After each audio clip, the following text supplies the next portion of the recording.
some people. Hello, this is Charles Benninghoff, this 26th day of April 2016, and I'm really excited to bring you this update today. The climate liars at the United Nations just did something so stupid that if patriots jump on this opportunity, we'll be able to completely demolish Obama's global warming hoax treaty known as the Paris Accord. Now you may wonder why I call them the climate liars. Well, if they can call us the climate deniers, then surely, as false as their background is, they're the climate liars. You know, Obama promised the climate liars at the United Nations trillions in payments from American taxpayers. That's trillions with a T, to redistribute America's wealth to Islamic terrorist regimes and to other socialist regimes around the world.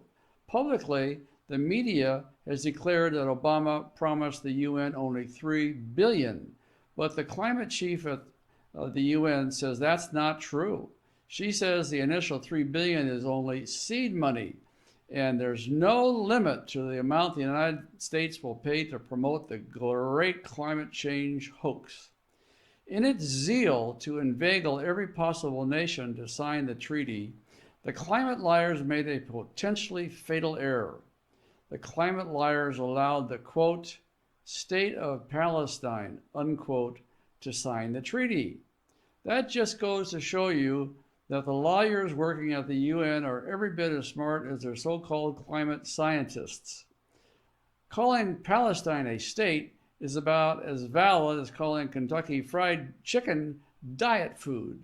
No offense to Colonel Sanders, whose recipe is great, even if it is heavy on the calories. The Palestinians are a terrorist group run by terrorists for terrorists, namely the Hamas terrorists. 40 U.S. senators quickly wrote a letter to the Obama administration pointing out that Bill Clinton signed a law in 1994 that banned sending our tax dollars to, quote, any affiliated organization of the United Nations which grants full membership as a state to any organization or group that does not have the internationally recognized attributes of statehood. Well, that's a description that perfectly fits the Palestinians. Senator John Barrasso of Wyoming was the lead signer on the letter, and here is what he had to say earlier this year about the climate liar treaty called the Paris Accord. This will be money that will go to developing countries to pass laws to deal with carbon dioxide reduction. When you take a look at it, where this money is really going to go is to bureaucrats, government officials in Africa, in Asia, in other countries around the world, and it is the U.S. money that is the linchpin of this climate conference in Paris.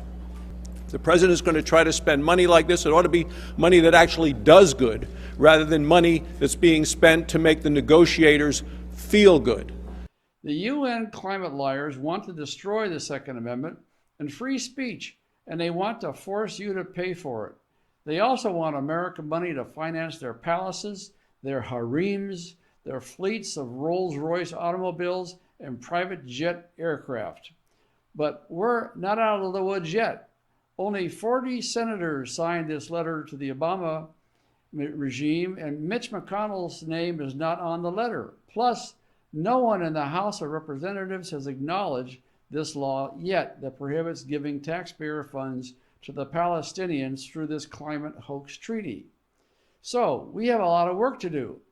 We don't want the United States to have anything to do with the climate liars at the UN, because the United Nations signifies everything that the God of our Bible hates. Proverbs chapter 6 and verses 16 through 19 spells this out with great clarity. There it reads, "These 6 things the Lord hates, yet 7 are an abomination to him: a proud look, a lying tongue, hands that shed innocent blood, a heart that devises wicked plans, feet that are swift in running to evil, a false witness who speaks lies, and one who sows discord among brethren." Is that not a perfect description of Obama and the climate liars at the UN, who are proud and boastful liars?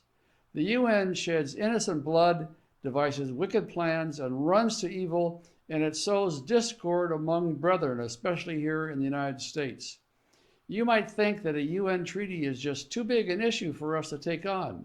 How could a little church like Pray For Us stand against a UN treaty signed by more than 100 nations? That doesn't faze us the least, and it never has. Back in 2012, when other groups gave up and assumed that the Senate would approve the UN Treaty on the Rights of Disabled Persons, which was actually another attack on the Second Amendment, we stood our ground. That was one of the biggest grassroots uprisings during Obama's first term, and we crushed that treaty. We have nothing to fear from the UN because the God we worship is bigger than the UN. We worship the same God as George Washington, Thomas Jefferson, Ben Franklin, Abraham Lincoln, and Barry Goldwater, and we have no fear in this fight. So here's how you can get involved in winning this fight. Click the link on your video screen now to be taken to our action page. From there, you can send personalized messages, one to every member of Congress at once, starting with the House Budget Committee. Tell them that Obama cannot be trusted to follow federal law, and therefore Congress needs to ensure that no money is dispersed to the UN climate liars, and this so-called Paris Accord is a treaty in every sense of the word, and it should be voted on exactly like it is a treaty. Click the link now and take action. This is Charles Benninghoff signing off, wishing you freedom, fulfillment, and God's many, many blessings. Satan can't make me doubt it. It's real and I'm gonna shout it.